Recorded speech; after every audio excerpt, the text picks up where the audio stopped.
वैसे तो कई तरह के यज्ञ होते हैं, लेकिन महासतचंडी यज्ञ का अपना अलग महत्व है। हमारे गांव चौथ का बरवाड़ा में वर्तमान में महासतचंडी यज्ञ आयोजित हो रहा है। इस वीडियो में हम जानेंगे यज्ञाचार्य अवधेश जी दादिश से कि जब महासतचंडी यज्ञ में जो लोग हवन पर बैठते हैं, उन्हें किन किन प्रोसीजर्स को फॉलो करना पड़ता है और हवन में बैठने के दौरान क्या क्या कार्यक्रम होते हैं। मैं सभी माता के भक्तों को, सभी नगर निवासियों को, पूरे क्षेत्रवासियों को और जितने भी भक्त हैं उनको मैं कामना करता हूं कि इस यज्ञ के प्रभाव से उनका मनोकामना भगवती पूरी करे। क्या प्रोसीजर रहता है जब हवन कुंड में लोग? जी। अब साहब हम ऐसा करते हैं कि इन्होंने जो समिति वालों ने 9 कुंड बनाए हैं, तो 9 कुंड में ये विधान है यहाँ सतचंडी महायज्ञ 9 कुंडी है। तो सतचंडी का ये मतलब कि दुर्गा सप्तशती के हम 108 पाठ करवा रहे हैं विद्वानों द्वारा।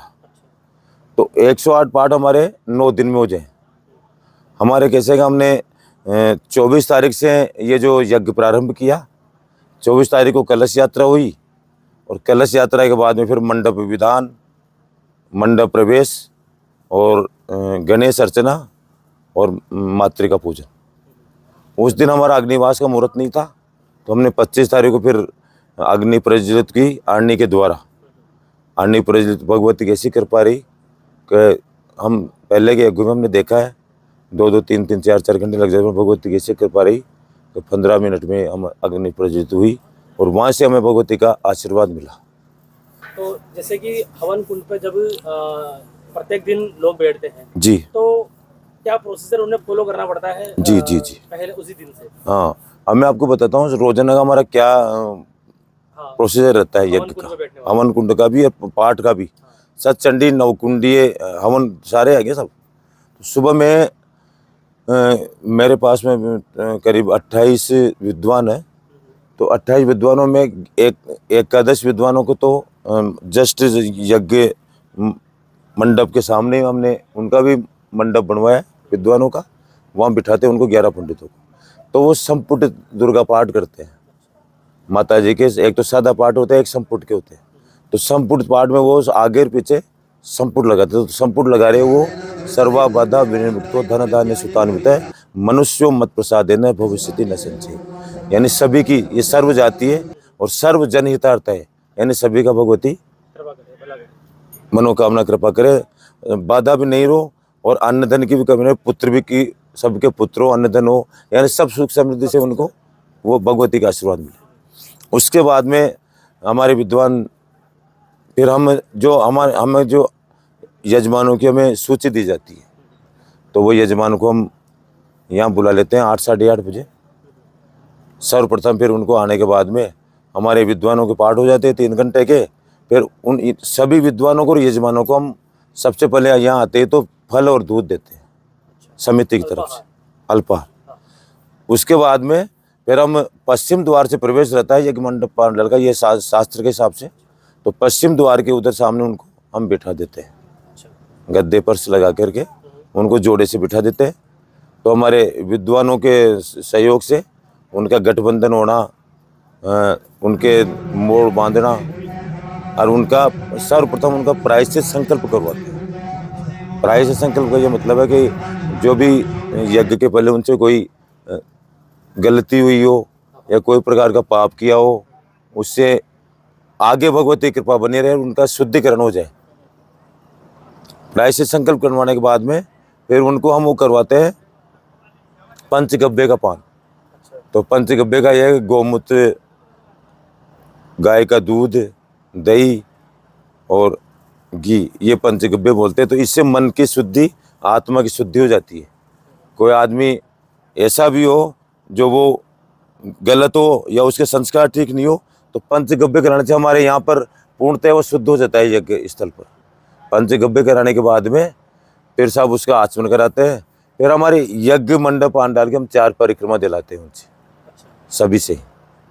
वो परिक्रमा दे करके फिर मंडप प्रवेश में फिर हम वह सर्वप्रथम में यज्ञाचार्य से वो मिलते हैं। तो मैं उनको उनसे पूछ लेता हूँ भाई आपके क्या कामना है, आपके क्या परेशानी है। अलग अलग कामना के लिए अलग अलग हो, तो उस हिसाब से उनको बिठा देते हैं। बैठाने के बाद में वहाँ फिर उनका फिर पुनः शुद्धिकरण करके शांति पाठ करा के फिर हमारे जो मेरे सहयोगी है ब्रह्मा जी सारे विद्वान, उनके द्वारा फिर उनके हम पूजा करवाते हैं। तो पूजा में सर्वप्रथम तो ज्योति की पूजा, ज्योत पर हमारे 9 दिन चल रही है रेगुलर। फिर वरुण की पूजा, उसके बाद में गणेश जी पूजा, गणेश जी का अभिषेक और गणेश जी की आरती, ये रोजाना पूजा का। गणेश जी की आरती के बाद में फिर हमारे जो ये मंडल स्थापित है देवताओं का, उन सभी मंडपों की हम पूजा करवाते हैं। जैसे 64 16 मातृका है, 64 योगिनी है, नवग्रह है, नवग्रह देवता के हैं, हनुमान जी के हैं, भोलेनाथ के हैं, उधर क्षेत्रपाल का मंडल है, वास्तु का मंडल है। इन सभी के हम वहाँ से प्रधान यजमान से, सभी यजमानों के सामने पंडित रहते हैं और प्रधान यजमान से पूजा करवाते हैं और सभी के सामने पुष्प रख के सबकी कामना करा के वहाँ हम उनका विधिवत पूजा कराते हैं। उसके बाद में प्रधान यजमान को लेकर के फिर जो हमारे यज्ञ के पूरे जो द्वार, चारों द्वार है, तोरण द्वार है, 10 दिक्पाल है, ऊपर ध्वज है, स्तंभ है, सबकी विधिवत हम पूजा करते हैं। उसके बाद में पूजा कराने के बाद में फिर हम हवन चालू करते हैं। तो हवन में हम सर्वप्रथम गणेश जी की 16 मातृका की, नवग्रह की और माता जी के नवाण मंत्र की ऐं ह्रीं क्लीं चामुंडाई विच, उसकी आहुति लगा के सभी देवताओं का पूजन कराने के बाद में फिर आखिरी पूजा रहती है हमारी भगवती माता से चौथ माता की, जो चांदी की प्रतिमा ये समिति है इनसे मंगवाई है।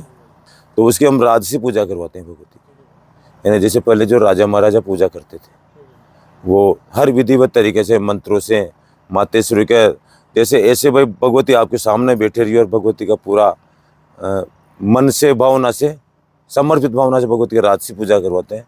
तो उसमें हमें कम से कम पौन घंटा लगता है। प्रधान पूजा वही रहती है, भगवती का पूरा 16 श्रृंगार, पूरा भगवती का दूध दही घी से पंचामृत से स्नान, फिर तीर्थों के जल से स्नान, फिर मातेश्वरी के आभूषण 16 श्रृंगार सब मंत्रों से हमें विधिवत हम करवाते हैं।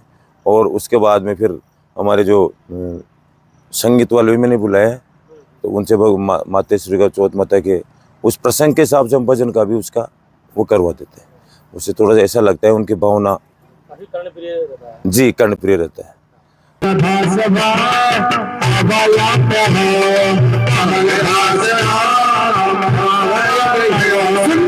कमल का पुष्प माँ भगवती को, कमल पे पुष्प है माँ भगवती के सोने का सिंहासन, एक सोने की चौकी मंगा करके माँ भगवती उस पर बाद विराज रही है।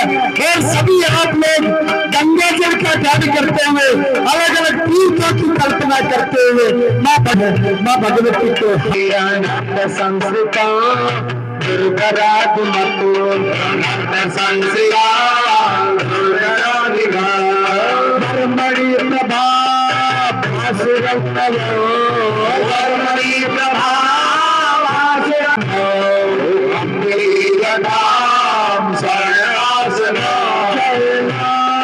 और उसके बाद में फिर हम विश्राम दे देते हैं।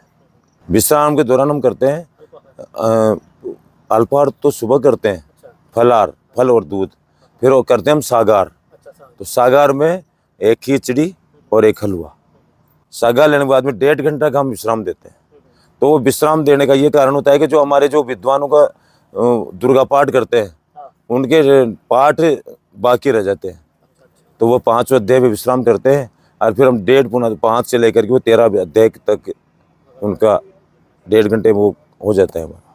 उसके बाद में फिर उनके रहस्य रहते हैं दुर्गा पाठ के, तो वो बिना माए कर लेते हैं। फिर हम 3 बजे सभी यजमानों को विधिवत फिर वापस बिठा लेते हैं। बिठाने के बाद में फिर उनको वही माता जी के नवाण मंत्र की माला, भगवती की यहाँ का जो मूल मंत्र है ओम ह्रीं दुर्गाये सिंह वाहिनी नमो नमो ह्रीं ओम, माता जी आपने माता जी का यहाँ भगवती सिद्ध पीठ उसकी 108 का जाप, नवाण मंत्र का जाप। उसके बाद में फिर हम भगवती का वो चालू कर देते हैं पाठ का हवन, जो पाठ जी फिर आहुति चालू हो जाती है ना, वन पाठ की आहुति चालू होती है दुर्गा सप्तशती की। तो उधर पाठ भी हो रहे हैं हमारे, दुर्गा सप्तशती का वन भी हो रही है और है सब मंडपों की विधिवत पूजा भी हो रही है। उसके बाद में फिर हमारा करीब वो 5:30 से पौना 6 बजे तक हवन की आहुति लगती है पाठ की। उसके बाद में फिर हम लक्ष्मी जी के सिर सूक्त की आहुति लगाते हैं। जो महिलाएं होती है यजमान पत्नियां, वो लक्ष्मी का रूप होती है, लक्ष्मी की आहुति लगती है। तो कमल गट्टर उनके साथ 16 मंत्रों से लक्ष्मी जी की आहुति लगवाते हैं। उसके बाद में फिर हम यज्ञ की माता जी की फिर आरती करते हैं। आरती करने के बाद में फिर सभी यजमान से यज्ञ की 4 परिक्रमा, फिर वो आचार्य पीठ पर आके हमारा आशीर्वाद लेते हैं और फिर उनकी हमारे जो ब्राह्मण वो आरती कर देते हैं और फिर उनका विधिवत फिर प्रसाद लेके फिर भोजन लेते हैं यहाँ पर। उसके बाद में फिर उस दिन का हमारा कार्य पूरा हो जाता है। ऐसा मैं कोशिश कर रहा हूँ कि इस यज्ञ में थोड़ा सा पहले भी यज्ञ हो गए, पर इसमें मैंने कोशिश की है भाई मातेश्वरी ये हमारी आराध्य देवी भी है, कुल देवी भी है, सभी ये भगवती को, इससे बड़ी हमारी कोई वो भी नहीं है, इसका पूरा विश्वास भी है। तो मेरा तो यही है सोचना भाई भगवती का अच्छा से अच्छा यज्ञ हो। और अलग हट के कैसे किया मैंने, एक तो देखो एक हमारे विद्वान है शास्त्री जी है वो वेद से, तो वो खुद उनका चयन किया, तो उन्होंने कहा मैं ढोलक भी बजाता हूँ गुरुजी, तो वो ढोलक के साथ मंत्रों का करता है, थोड़ा उससे अच्छा लगता है, बहुत अच्छा लगता है। तो वो ऐसा कर रहे हैं। भगवती से कामना करता हूँ कि इस यज्ञ से, इस सत्चंडी महायज्ञ से मातेश्वरी सभी की मनोकामना पूरी करे और भगवती सबकी यश की वृद्धि करे, मान सम्मान की वृद्धि करे और भगवती कृपा सभी के ऊपर बनी रहे। जय माता जी।